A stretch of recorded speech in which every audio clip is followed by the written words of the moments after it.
علی بھائی میں آپ سے متاثر ہو کر عالم دین بننا چاہتا ہوں. استغفر اللہ. میں نے کبھی کسی کو مشورہ دیا کہ عالم دین سے مراد اگر آپ ڈگری والا مولوی کہہ رہے ہیں تو میں تو یہ کبھی نہیں کہا کہ اس فقہ کے ساتھ علم حاصل کرو. مہربانی کریں جی اپنا یہ ارادہ ترک کر دیں. آپ سادہ مسلمان بن جاؤ, چھڑے مسلمان. ارادہ ترک کرو, عالم دین بننے کے بجائے علم دین حاصل کریں.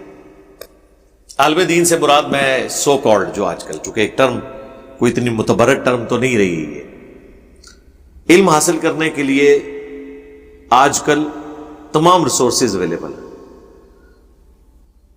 ہمارا بنیادی علم عقائد و نظریات کا قرآن میں ہے نا, ہماری ٹیکسٹ بک ہے. وَأُوحِيَ إِلَيَّ هَذَا الْقُرْآنُ لِأُنذِرَكُم بِهِ وَمَن بَلَغَ. اے نبی تم فرماؤ قرآن اللہ نے مجھے اس لیے وحی کیا, اس کے ذریعے میں تم تک اللہ کا ڈر پہنچا دوں, سنا دوں, اور جس تک یہ کتاب پہنچے. اگر کوئی عالم دین قرآن بھی ترجمے سے نہ پڑھے, عربی سیکھنے کے بعد بھی قرآن کے عقائد و نظریات اڈاپٹ نہ کرے, تو چٹنا ہے ایسے بندے کی ڈگری نو. اس وقت دنیا میں لاکھوں علماء ہیں جو ڈگریوں والے ہیں, قرآن کی توحید کے بالکل اپوزٹ چل رہے ہیں. تو مجھے بتائیں ان کی ڈگری نے اگر توحید بھی ان کی ٹھیک نہیں کی تو انہوں نے اس ڈگری میں سے کیا دیا سوائے اپنے نام کے ساتھ علامہ لکھوانے کے؟ اس کی بجائے تو وہ ان پڑھ جاہل بندہ بہتر ہے جسے صرف اردو پڑھنی آتی تھی اور وہ قرآن میں ایاک نعبد و ایاک نستعین پڑھ کے اپنی توحید کو درست کر لے. یہ آپ مانتے ہیں کہ نہیں؟ لاجیکلی نکالنا تو یہ تھا نا.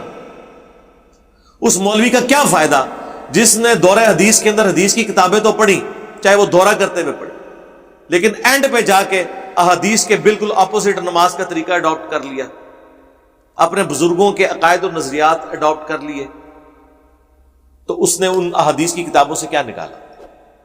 کچھ بھی نہ نکالا. تو علم دین حاصل کریں, مولوی نہ بنے, دین کا علم حاصل کرنے والے دین کے اسٹوڈنٹ بنے. اور سب سے بڑھ کر آج دنیا کا بڑے سے بڑا بریلوی عالم یہ دعویٰ کر نہیں سکتا کہ میں قرآن احمد بریلوی سے بہتر آپ کو پڑھا سکتا ہوں. ٹائم قیامت تک جو بندہ لے کے آؤ, نہیں تو سر اعلی حضرت نے آپ کا مسئلہ حل کر دیا. انہوں نے سب سے بہترین انداز میں ترجمہ کنز الایمان لکھ کے آپ کے حوالے کر دیا, چاہے وہ خود اس پہ انہوں نے عمل نہیں کیا. ترجمہ انہوں نے اچھا کیا, لیکن آپ کہیں کہ میں نے بریلوی سے نہیں پڑھنا, میں ڈائریکٹ اعلی حضرت سے جا کے پڑھوں گا, قبر پہ نہیں, گھر بیٹھے ہوئے. وہ ترجمہ, اور وہ ترجمہ انہوں نے اپنے لیے نہیں کیا, انہیں تو عربی آتی تھی. یہ کس لیے کیا انہوں نے؟ یا تو پیسے کمانے کے لیے کیا تاکہ قرآن کو بیچیں. نعوذ باللہ, بزرگوں کے بارے میں تو ہم نہیں یہ کہہ سکتے. نا تو پھر دوسری بات یہ ہوگی کہ انہوں نے عوام الناس کے لیے کیا, اور یہی ہمیں بتا بھی رہے ہیں بابا جانی بھی کہ جی اعلیٰ حضرت کا ترجمہ پڑھیں. تو سرکار ٹھیک ہے, جب میں اعلیٰ حضرت کا ترجمہ موجود ہے میری زبان میں, میری مادری لینگویج کے اندر اردو, تو سرکار اردو تو مجھے اب کسی سے نہیں سیکھنی. عمار ابن یاسر نے, خباب نے, بلال حبشی نے رضی اللہ عنہم اجمعین وعلیہم السلام اجمعین عربی سیکھی تھی کسی سے جا کے؟ بس نبی الاسلام کے پیچھے قرآن سنتے تھے, اپنی اصلاح کر لیتے تھے. عبداللہ ابن مسعود کہتے ہیں, بخاری مسلم دونوں میں حدیث ہے کہ 70 سے زیادہ صورتیں میں نے حضور کے پیچھے رات کے قیام اللیل میں سن سن کے یاد کی ہیں, ان کی زبان میں تھی. تو آج اگر قرآن آپ کی زبان میں ہے, آپ بریلوی ہیں تو ٹھیک ہے ترجمہ پڑھیں, اگر دیوبندی ہیں تو اشرف تھانوی صاحب سے بہتر تو آپ کو کوئی پڑھا ہی نہیں سکتا. تقی عثمانی صاحب تو 7 جنم دوبارہ پیدا ہو کے آ جائے, اشرف تھانوی جتنے بزرگ تو نہیں ہو سکتے نا. تو کیوں پھر ہم نے ان سے سیکھنا ہے؟ ہم اشرف تھانوی صاحب سے کیوں نہ سیکھیں؟ اس طریقے سے شیعہ سید فرمان علی شاہ صاحب سے سیکھیں, اہل حدیث جو ہے جونا گڑھی صاحب سے سیکھیں. اسی طریقے سے آپ ان کے حدیث کے تراجم کی طرف آ جائیں. یہ کیوں کہتے ہیں آپ ہم سے آگے سیکھیں؟ اس لیے کہ یہ چاہتے ہیں کہ ہم آپ کو یہ سکھائیں کہ جب یہ لکھا ہوا ہے نا, اس کو ایسے نہیں ماننا ہوتا, اے بھی شے کرنی ہوتی ہے.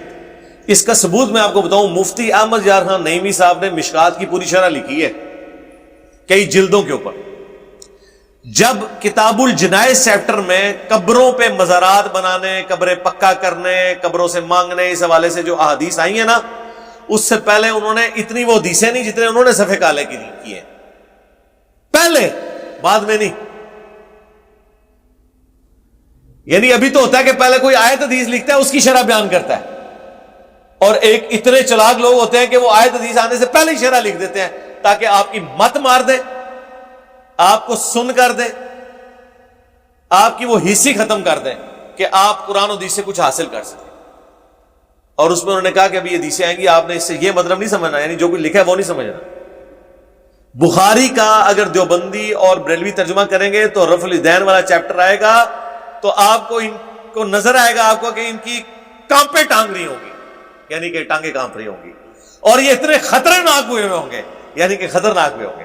سرکار میری یہ اردو دان جتنے لوگ ہیں ان سے ریکویسٹ ہے کہ یہ دو جملے آپ بے شک ڈکشنری میں ایڈ کریں نہ کریں، میں نے اردو کی ڈکشنری میں جس طرح اور چیزیں ایڈ کروائی ہیں نا، بابے تو شاہی کوئی نہیں ہو گیا نا، اردو زبان میں اب یہ ایڈ ہو گیا ہے.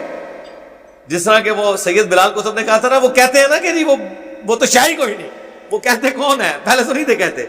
تو اردو زبان میں نا یہ دو جملے بھی اب ایڈ ہو جائیں، خطرے ناک اور کانپے ٹانگ رہی ہیں، تو آپ کی کانپیں ٹانگیں گی کہ یہ مولوی کتنے خطرے ناک ہوئے ہوتے ہیں کہ حدیثیں تو ہوتی ہیں رفع الیدین کی، اور ساتھ انہوں نے نا وہ لکھا ہوتا ہے یہ منسوخ ہے، اس کو ڈسکس ہی نہیں کیا ہوتا کہ یار یہ جو اللہ کے نبی کی احادیث ہیں اس پہ عمل کرنا بھی کہ نہیں کرنا. اسی لوگ ہمیں فون کر کے کہہ رہے ہیں جی میں نے مسلم شریف میں خود پڑھا ہے جی ترک رفع الیدین کی حدیث، تو ہم کہتے ہیں آپ نے گھوڑوں کی دموں والی پڑھی ہوگی. نہیں جی نہیں، وہ نہیں پڑھی، اور پڑھی ہیں. جب بعد میں چیک کرتے ہیں تو وہ مولانا شریف ہوتے ہیں، وہ مسلم شریف کے حاشیے میں لکھی ہوتی ہیں حدیثیں، وہ مسلم شریف کی نہیں ہوتی. اب وہ بات بھی ٹھیک کر رہے ہوتے ہیں کہ ہم نے مسلم شریف میں پڑھا ہے. سرکار آپ کی حال تو یہ ہے کہ تاج کمپنی والوں نے قرآن کے اندر قرآن کے تعویذات بھی پرنٹ کر دیے ہوئے ہیں. اگر ایک گورا تاج کمپنی کا قرآن اٹھائے اور اس کے اینڈ پہ نومیریکل ویلیوز میں سارے صورتوں کے تعویذات لکھے ہوئے ہوں تو وہ تو بیچارہ قرآن پہ ہاتھ رکھ کے کہے گا کہ میں نے خود تعویذ قرآن کے اندر پڑھے، کہے گا کہ نہیں؟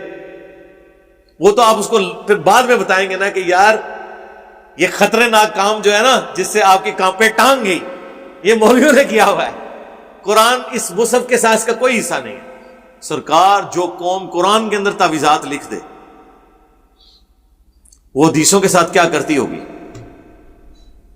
اندازہ کریں نا. قرآن تو اللہ کی کتاب ہے، محفوظ ہے، اس میں بھی کام ڈالا ہے انہوں نے. تفسیر میں تو خیر بہت ہی گند ڈالا نا خالی مصحف کے اندر، اور وہ چیزیں چند ایسی جو آپ جن کو صحیح بھی سمجھتے ہیں وہ بھی غلط ہیں. مثلا وہ جو 99 نام اللہ کے اور نبی الاسلام کے لکھے ہوئے نا، ان میں سے کئی نام ایسے ہیں جو ثابت ہی کوئی نہیں. عام مسلمان تو کئی تو میں نے دیکھا ہے وہ قرآن کی تلاوت کرنے سے پہلے وہ 99 نام پڑھتے ہیں اللہ تعالیٰ کے اور نبی الاسلام کے. ان کو یہ نہیں پتا کہ یار یہ کچھ نام تو ٹھیک ہے ثابت ہے، کچھ تو ثابت ہی نہیں ہے، یہ کہاں سے نکالیں.